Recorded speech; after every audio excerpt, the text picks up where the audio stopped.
ಕೋಡ್ಬಳೆ ಕ್ರಿಸ್ಪಿಯಾಗಿ ಅಷ್ಟೇ ಅಲ್ಲದೆ ಟೇಸ್ಟಿಯಾಗೂ ಬರಬೇಕಂದ್ರೆ ಈ ರೀತಿ ಒಂದ್ಸರಿ ಕೋಡ್ಬಳೆನ ಟ್ರೈ ಮಾಡಿ ನೋಡಿ. ಸಕ್ಕ ಟೇಸ್ಟಿಯಾಗೂ ಇರುತ್ತೆ, ಮಾಡೋದು ಸಹ ತುಂಬ ಸುಲಭ. ಇದನ್ನು ಮಾಡೋದಕ್ಕೆ ನಾನು 2 ಕಪ್ಪಷ್ಟು ಅಕ್ಕಿ ಹಿಟ್ಟನ್ನ ತಗೊತಾ ಇದ್ದೀನಿ.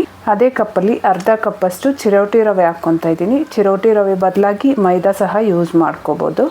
ಹಾಗೆ ರುಚಿಗೆ ಬೇಕಾಗಿರೋಷ್ಟು ಉಪ್ಪು, ಹಾಗೆ ಓಂಕಾಳು ಹಾಕ್ಕೊಂಡು, ಬೇಕಿದ್ರೆ 1 ರಿಂದ 2 ಸ್ಪೂನು ಬಿಳಿ ಎಳ್ಳು ಸಹ ಸೇರಿಸ್ಕೊಂಡು 1 ಸೌಟಷ್ಟು ಚೆನ್ನಾಗಿ ಕಾದಿರೋ ಎಣ್ಣೆನ ಹಾಕಿ ಈ ಎಣ್ಣೆ ಎಲ್ಲ ಹಿಟ್ಟಿಗೆ ಚೆನ್ನಾಗಿ ಹಿಡಿಸೋ ಥರ ಮಿಕ್ಸ್ ಮಾಡ್ಕೋಬೇಕು. ಈಗ ಮಿಕ್ಸರ್ ಜಾರ್ಗೆ ಅರ್ಧ ಕಪ್ಪಷ್ಟು ಕಡಲೆಪಪ್ಪು, 1/4 ಕಪ್ಪಷ್ಟು ಒಣಕೊಬ್ಬರಿ, ಸ್ವಲ್ಪ ಕರಿಬೇವಿನ ಎಲೆ, 10 ಎಸಳಷ್ಟು ಬೆಳ್ಳುಳ್ಳಿ ಅಥವಾ ಹಿಂಗಾದರೂ ಸೇರಿಸ್ಕೋಬೋದು. ಹಾಗೆ ಖಾರಕ್ಕೆ ತಕ್ಕಂಗೆ ಒಣಮೆಣಸಿನ್ಕಾಯಿ ಸೇರಿಸ್ಕೊಂಡು ಚೆನ್ನಾಗಿ ಪೌಡರ್ ಮಾಡಿಕೊಂಡು ಹಿಟ್ಟು ಜೊತೆ ಹಾಕಿ ಚೆನ್ನಾಗಿ ಮಿಕ್ಸ್ ಮಾಡಿ ಉಪ್ಪು ಖಾರನ ನೋಡಿಕೊಂಡು ಅಡ್ಜಸ್ಟ್ ಮಾಡ್ಕೋಬೋದು. ಈಗ ಸ್ವಲ್ಪನೇ ನೀರು ಸೇರಿಸ್ಕೊಂಡು ಹಿಟ್ಟನ್ನ ಚೆನ್ನಾಗಿ ನಾದ್ಕೊಂಡು ತುಂಬ ಗಟ್ಟಿಯಾಗೂ ಅಲ್ಲದೆ ಹಂಗಂತ ತುಂಬ ತೆಳುವಾಗೂ ಅಲ್ಲದೆ ಚಪಾತಿ ಹಿಟ್ಟನ್ನ ಅದಕ್ಕೆ ಕಲಸಿಟ್ಕೋಬೇಕು. ಹಿಟ್ಟು ತುಂಬ ಗಟ್ಟಿ ಆಗಿಬಿಟ್ರೆ ಕೋಡ್ಬಳೆ ಸಹ ಗಟ್ಟಿಯಾಗಿ ಬಂದ್ಬಿಡುತ್ತೆ, ಅಥವಾ ತೆಳುವಾಗಿ ಕಲಿಸ್ಕೊಂಡ್ಬಿಟ್ರೆ ಎಣ್ಣೆ ಜಾಸ್ತಿ ಹೀರ್ಕೊಂಡ್ಬಿಡುತ್ತೆ. ಈಗ ಬೇಕಾಗಿರೋಷ್ಟು ಹಿಟ್ಟನ್ನ ತಗೊಂಡು ಈ ರೀತಿ ಚಕ್ಲಿ ಮೌಲ್ಡಲ್ಲಿ ಹಾಕಿ ಕೋಡ್ಬಳೆ ಶೇಪಲ್ಲಿ ಮಾಡ್ಕೋಬೋದು ಅಥವಾ ಕೈಯಲ್ಲೇ ಮಾಡ್ಕೋಬೋದು. ಈ ರೀತಿ ಮಾಡೋದ್ರಿಂದ ಸ್ವಲ್ಪ ಬೇಗ ಆಗುತ್ತೆ ಅಂತ ಅಷ್ಟೆ. ಇನ್ನೊಂದು ಕಡೆ ಎಣ್ಣೆ ಚೆನ್ನಾಗಿ ಬಿಸಿ ಆದಮೇಲೆ ಸ್ಟವ್ನ ಮೀಡಿಯಂ ಫ್ಲೇಮಲ್ಲಿ ಇಟ್ಕೊಂಡು ಕೋಡ್ಬಳೆ ಹಾಕಿ